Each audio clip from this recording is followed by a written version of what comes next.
बिस्मिल्लाहिर्रहमानिर्रहीम। अस्सलाम वालेकुम। आज हम बनाने लगे हैं कढ़ाई गोश्त। तो उसके लिए जो हमें चीज़ें चाहिए, गोश्त मेरे पास है 1 पाव से ज़रा ज़्यादा है। इसकी मैंने ज़रा छोटी बोटियाँ कर ली, ठीक है। टमाटर है, 4 टमाटर है। थोड़ा सा दही भी ऐड करेंगे हम इसमें। और आज हम अपने मसाले से नहीं, ये वाला मसाला यूज़ करेंगे। चलें रेसिपी स्टार्ट करते हैं।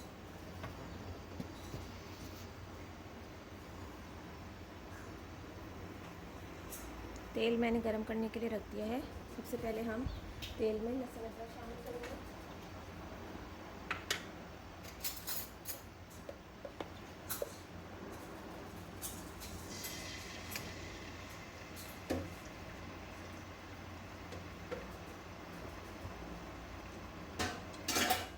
लहसुन अदरक शामिल करने के बाद हम इसमें अपना गोश्त शामिल कर देंगे।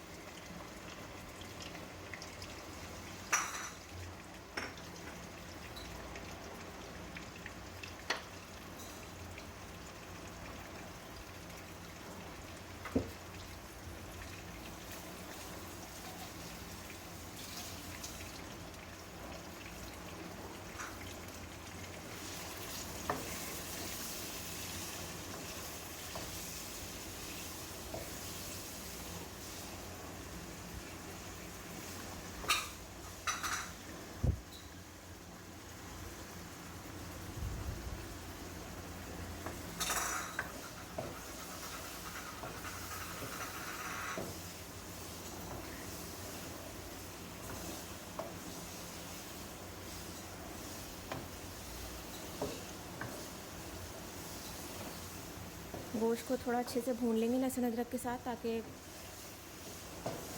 अच्छे से इसकी भुनाई हो जाए। फिर इसमें टमाटर शामिल करके मसाला ऐड करेंगे।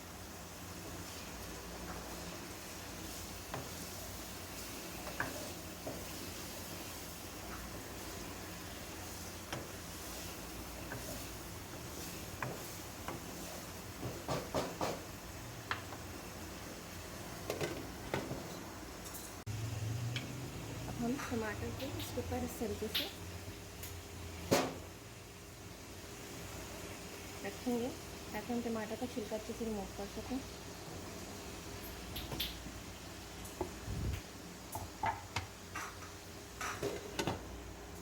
नान का कढ़ाई मसाला ऐड करेंगे।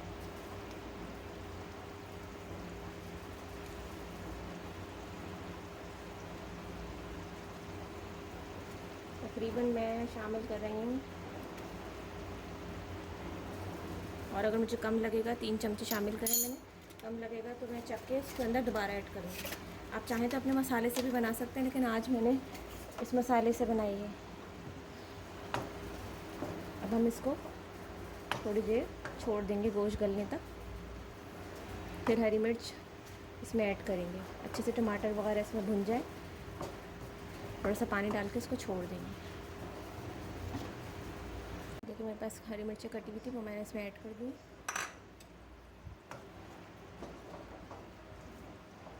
अब इसमें हम अदरक और